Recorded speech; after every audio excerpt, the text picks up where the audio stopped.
But Sunny continues on her racist rant and starts to demonize the black performers at Trump's inauguration. Watch. The other thing that I wanted to talk about that a lot of people are talking about is that there are these black performers. You mentioned that there were entertainers at the inauguration. There are these black performers that were performing for Snoop Dogg, Nelly, a couple of others.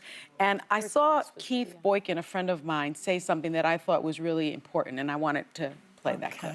If you look at Donald Trump, the man who would refuse to rent to black people in the 1970s, who tried to lead a lynch mob against 5 black and brown kids in the 1980s for the Central Park case, who refused to allow black casino workers to have a prominent place in his casinos in Atlantic City in the 1990s, who spent 5.5 years lying about Barack Obama's birth certificate in the 2000s, who came into office and then attacked black people like Colin Kaepernick, who attacked Ruby Freeman and her daughter Shay Moss for simply doing their jobs as Fulton County election workers. You dishonor those people when you go and perform for this man who has done nothing but dishonor black people.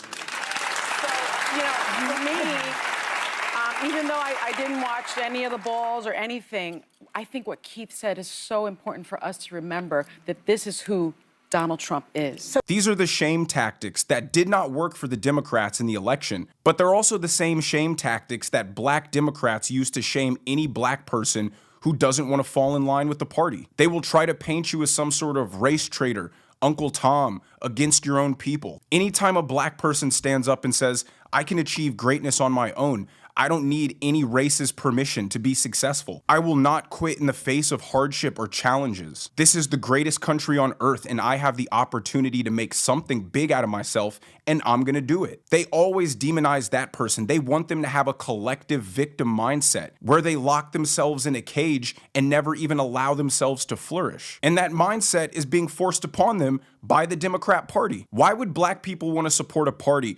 whose message to them is, you're black, so that means you can't do shit? Now, Alyssa gets to cooking when she tells the panel that, unfortunately, the Trump deranged era is over. Watch. I was watching and thinking it's time to retire the phrase normalizing Donald Trump.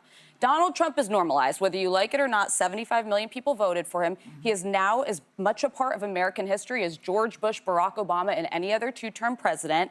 And I was shocked by the imagery of, he left 4 years ago in disgrace. He left, barely anyone showed up when he announced his re-election 2 years ago.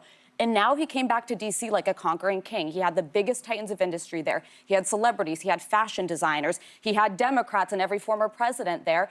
And I think that it's a moment to take note of why he won and the reasons that he did, but also Democrats are not a footnote in this. They had 4 years to beat him. They had the chance to make a case against him. 4 years ago, they had the White House, the House, the Senate, and Silicon Valley. Now they have none of those above. She's right. The era of this Trump deranged hypocrisy is over. And we're going to get into that in a second when I show you the view reacting to Trump pardoning the January 6thers. But this whole strategy of Trump bad, Trump scary, Trump racist clearly isn't working, so you might as well hang it up. At this point, it's so obvious to everybody that the Democrats have no respect for the rule of law, the Constitution, the norms, or the institutions. So all that Trump bad, he's gonna do this, he's gonna attack this, weaponize this, it's not working anymore. Everybody's in agreement. Okay, we're gonna sit back, and if he does some crazy stuff, let's call it out. But at this point, the Democrats just look like the crazy homeless person on the street yelling about the end of the world.